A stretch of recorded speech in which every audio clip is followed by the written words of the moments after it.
Hello friends. तो आज हमारा हिंदी शॉर्ट हैंड सीखने का डे 52 है। तो आज हमको पढ़ना है ला आंकड़े का प्रयोग। तो देखिए लिखा है, जो आंकड़ा सरल रेखा के आरंभ में बाएं से दाहिने की ओर लिखे जाने पर रा लटकन प्रकट करता है, वही आंकड़ा यदि दाहिने से बाएं को लिखा जाता है तो ला प्रकट करता है। का वर्ग में यह आंकड़ा प्रारंभ में ऊपर की ओर लगता है। यह आंकड़ा भी रा के समान व्यंजन के बाद पढ़ा जाता है। जैसे हमको लिखना है पाला पल, तो ये देखिए हमको ऐसे लिखना है पाला पल, पहले ला का आंकड़ा फिर पा।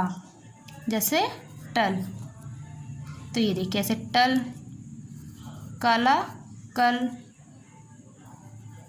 इत्यादि। ठीक है, फिर देखिए फिर लिखा है, वक्र रेखाओं में यह आंकड़ा उनके भीतर आरंभ में रा के आंकड़े के स्थान पर उसके बाद उससे बड़ा फैला हुआ आंकड़ा बनाकर पूरा लिखा जाता है। जैसे हमको लिखना है ताला तल, तो चाहे हम इसको ऐसे लिखें, चाहे इस तरफ से या इस तरफ से।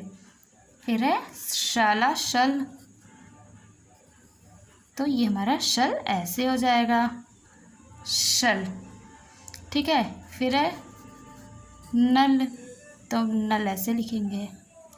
फिर देखिए लिखा है, प्रारंभ या बीच में रा की तरह जिस व्यंजन में यह ला का आंकड़ा लगा रहता है, अधिकतर उसके और ला के बीच में कोई स्वर नहीं आता, पर सुचारुता के विचार से कहीं कहीं आ ई उ की ह्रस्व मात्रा रहने पर भी वह आंकड़ा लगाकर ला लिखा जाता है। जैसे देखिए हमको लिखना है पाला पल, तो ये हो गया हमारा पाला पल।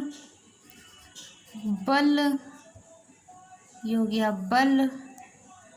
फिर जैसे हमको लिखना है कल कल,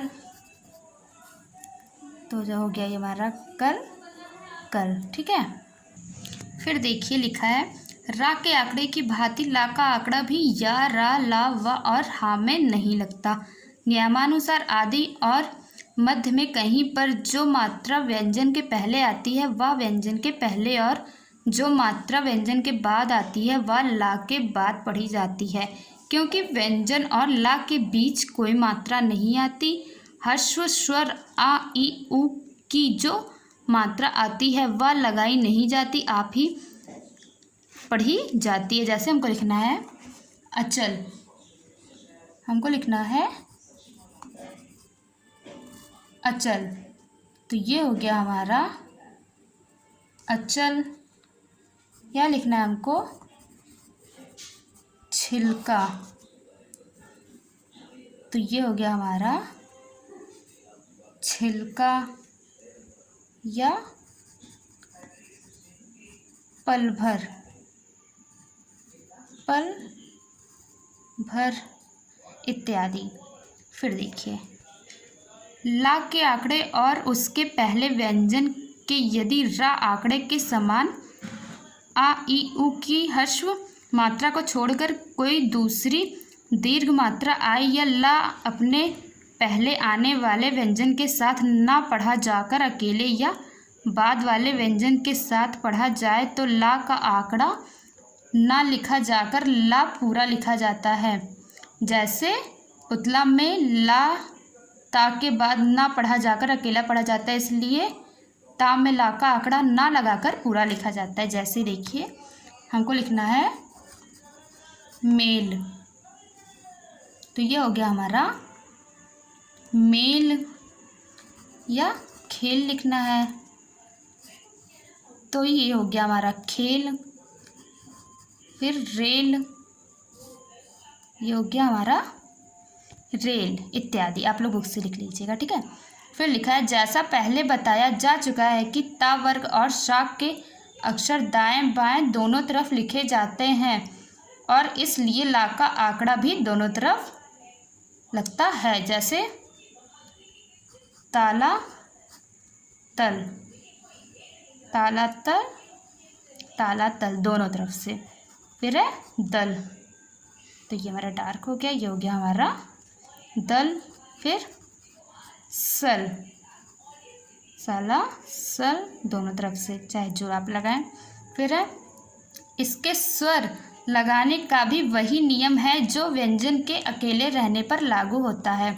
अर्थात यदि किसी शब्द में वह अकेला व्यंजन हो और उसके पहले कोई मात्रा हो, चाहे फिर उस व्यंजन के बाद भी कोई मात्रा हो, तो आंकड़ा लगे हुए व्यंजन का बाया समूह आता है। जैसे हमको लिखना है अतल, ये हो गया हमारा अतल। उथला, तो ये हो गया हमारा उथला। फिर है ऊदल, तो ये हो गया हमारा ऊदल। ठीक है, फिर देखिए लिखा हुआ है, और यदि मात्रा बाद में आती है पहले नहीं, तो दाया समूह लिखा जाता है। जैसे हमको लिखना है दला, तो ये हो गया हमारा दला या दली, दली।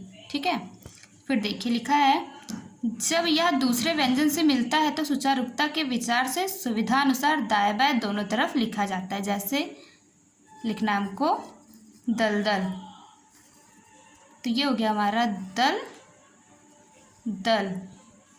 फिर है कौशल, तो ये हो गया हमारा कौशल। स्पेशल, तो ये हो गया हमारा स्पेशल। फिर लिखा है पैदल, पैदल। ठीक है, तो हमारा ला आंकड़े का प्रयोग यहीं पे ख़त्म होता है। अगर कुछ ना समझ में आए तो आप लोग कमेंट करके पूछ सकते हैं। Thank you, bye bye.